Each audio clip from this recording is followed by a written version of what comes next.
Jamaah sekalian yang sama berbahagia,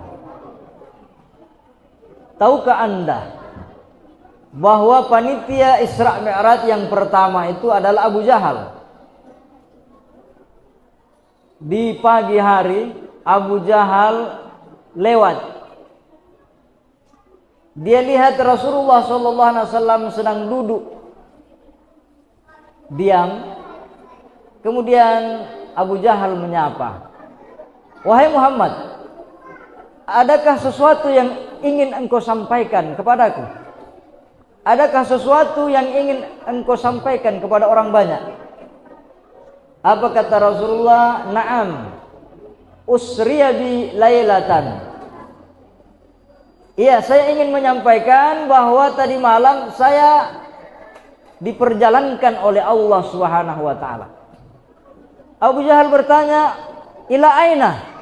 Engkau diperjalankan di malam hari kemana?"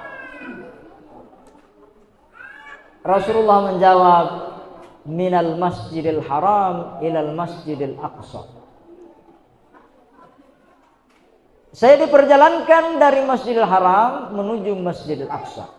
Lantas Abu Jahal berkata, "Dan engkau kembali qabla subhi zahrani bainana." Engkau kembali sebelum subuh dan engkau sudah nampak di hadapan kami. Nabi mengatakan, "Na'am, iya." Abu Jahal berkata, "Apakah yang kau sampaikan kepada saya akan kau sampaikan kalau aku kumpulkan penduduk Makkah yang ada di sekitar Masjidil Haram ini?" Nabi Muhammad mengatakan, "Na'am, saya akan menyampaikan hal ini kepada semua orang." Maka Abu Jahal pun datang di pasar, datang di Masjidil Haram, dia sampaikan kepada orang-orang yang di sana, "Ayo berkumpul semuanya. Kita dengar hal yang tidak masuk akal akan disampaikan Muhammad kepada kalian." Maka ramai-ramailah penduduk Makkah berkumpul di pinggir Bukit Safa. Abu Jahal berkata, "Wahai Muhammad, ceritakanlah apa yang telah kau ceritakan kepada aku tadi. Ini masyarakat ini sudah berkumpul, sampaikan apa yang ingin kau sampaikan." Nabi Muhammad mengatakan, "Usriya bi lailatan minal masjidil haram ilal masjidil aqsa." Tadi malam aku diperjalankan oleh Allah Subhanahu wa taala, penguasa langit dan bumi, dari Masjidil Haram ke Masjidil Aqsa. Orang bertanya, "Hanya satu malam? Hanya separuh malam?" Nabi Muhammad mengatakan, "Iya." Jamaah sekalian yang sama berbahagia, jaraknya dari Masjidil Haram ke Masjidil Aqsa itu 1.500 km. 1.500 km. Ditempuh dengan perjalanan onta itu 1 bulan. Karena padang pasir, tania aspal, tania pesawat, naik onta. Jadi kalau perjalanan pulang pergi ditempuh ya lebih kurang 1 bulan. Maka orang-orang kafir Quraisy mengatakan, "Sungguh dustalah apa yang engkau sampaikan wahai Muhammad. Engkau benar-benar sudah tidak waras mengatakan dirimu usriya minal masjidil haram ilal masjidil aqsa." Orang-orang kafir Quraisy berkata, "Ayo kita datangi Abu Bakar. Kita sampaikan kepada Abu Bakar apa yang disampaikan Muhammad." Mereka pun ramai-ramai datang kepada Abu Bakar. "Wahai Abu Bakar, Nabi Muhammad, nabimu, dia menceritakan bahwa tadi malam dia diperjalankan dari Masjidil Haram ke Masjidil Aqsa. Apa engkau percaya dengan apa yang disampaikan olehnya?" Apa kata Abu Bakar? "In kana qad qala qad sadaqa ma qala."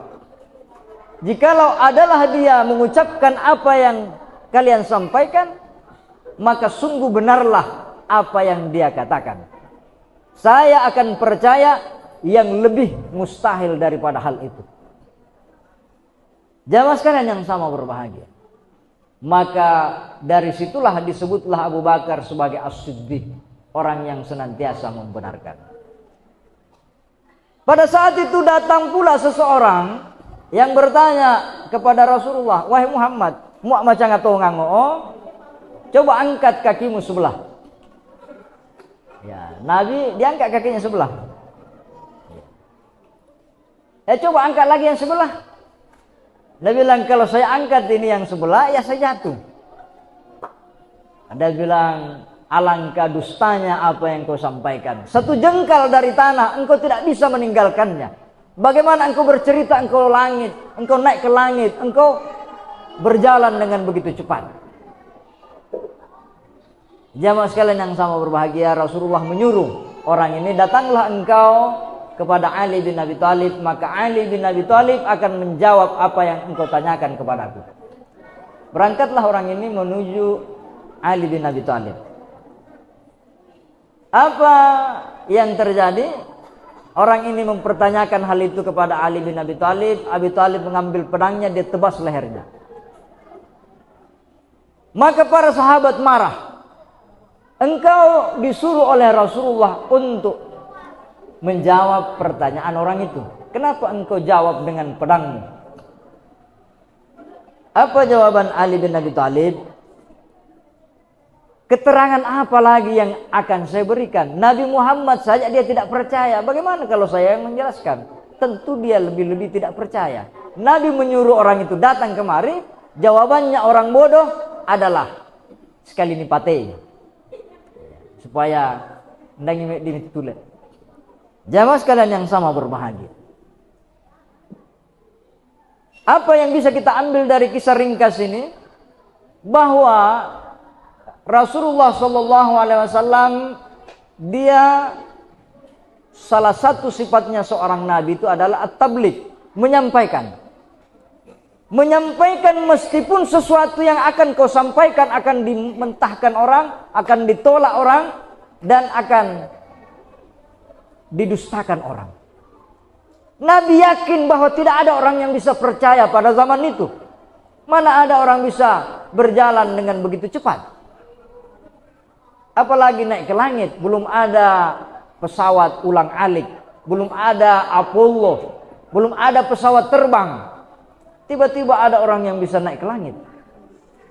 Tetapi Nabi tetap menyampaikan. Kenapa?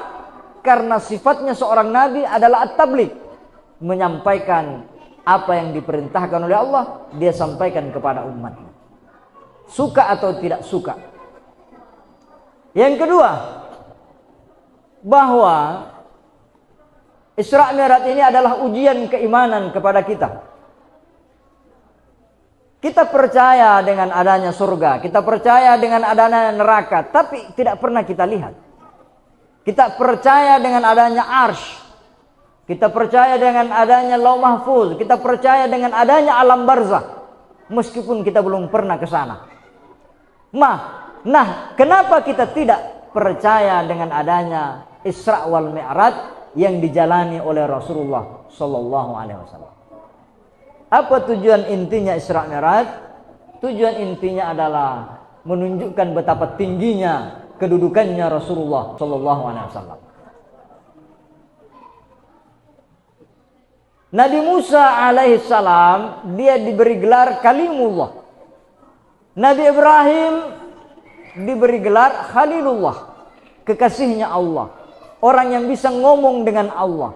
Nabi Muhammad dipanggil menghadap kepada Allah Subhanahu wa taala, berbicara langsung. Jadi tidak ada di atasnya Nabi.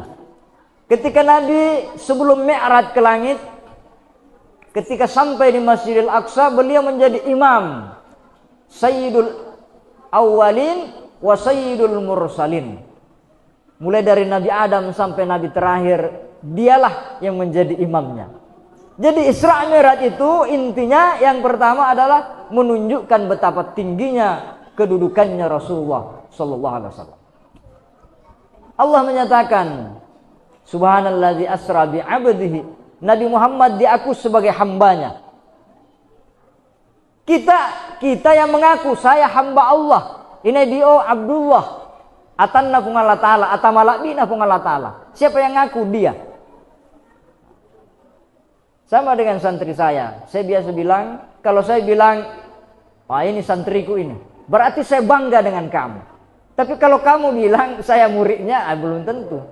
Ya, semua orang bisa ngaku ngaji 1 bulan, ngaji 1 minggu, guruku itu. Nah, padahal seminggu di pondok bubar dami. Tapi kalau saya ngomong, itu muridku itu, berarti ada derajat dirimu di dalam hati saya. Begitulah Rasulullah SAW ketika dia menyebut hambaku si Muhammad ini. Jamaah sekalian yang sama berbahagia, apalagi peristiwa Isra Mi'raj itu ingin menunjukkan bagaimana sesuatu itu menjadi motivasi bagi kita. Rasulullah diperlihatkan surga, Rasulullah diperlihatkan neraka, Rasulullah diperlihatkan alam malakut. Ada malaikat yang kerjanya bertasbih saja, ada malaikat kerjanya sujud saja, dan berbagai macam kegiatan-kegiatan yang Allah programkan kepada para malaikat itu. Apa artinya? Bahwa Rasulullah sudah sampai kepada derajat namanya ainul yakin, bahkan beliau sudah sampai kepada hakul yakin. Kita selalu baca surah At-Takasur.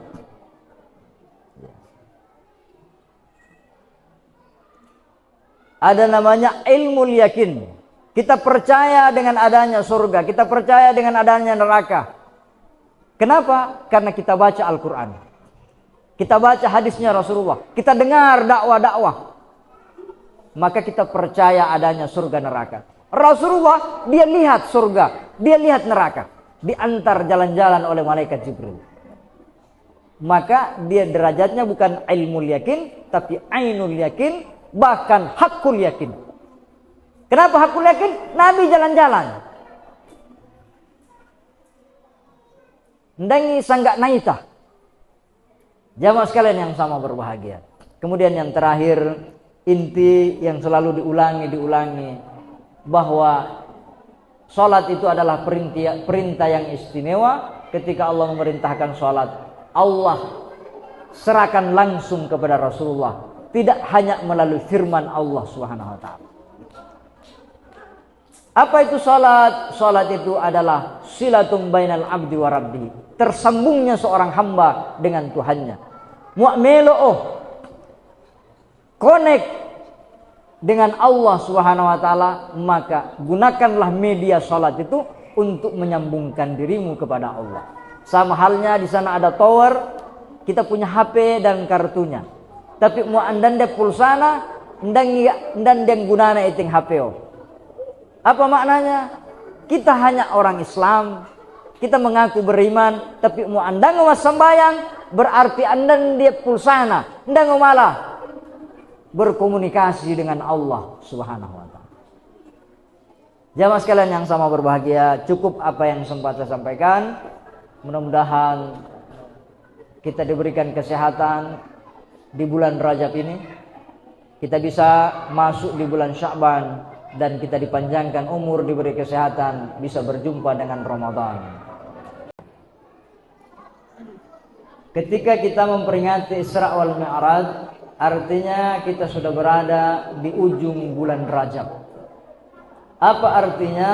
Bahwa sambulapai napoleni bulan malakbi na Allah Ta'ala, yaitu bulan Ramadan. Rajab adalah bulan di mana kita menanam nilai-nilai kebaikan dalam diri kita. Bulan Rajab syahrullah, bulan Allah Ta'ala.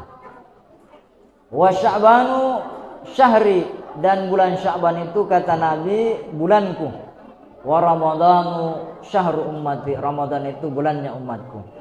Di bulan Rajab kita menanam, di bulan Sya'ban kita merawat dan menyiram tanaman kita, dan di Ramadan kita memanen. Maka sebelum Ramadan itu datang, biasakanlah hal-hal yang membuat Anda semakin dekat kepada Allah Subhanahu wa taala. Jaga salat berjamaah, perbanyak tilawatul Quran, perbanyak istighfar, salawat, zikir la ilaha illallah, perbanyak salat-salat sunat, sehingga kita bisa menikmati bulan Ramadan itu dengan ibadah yang sempurna.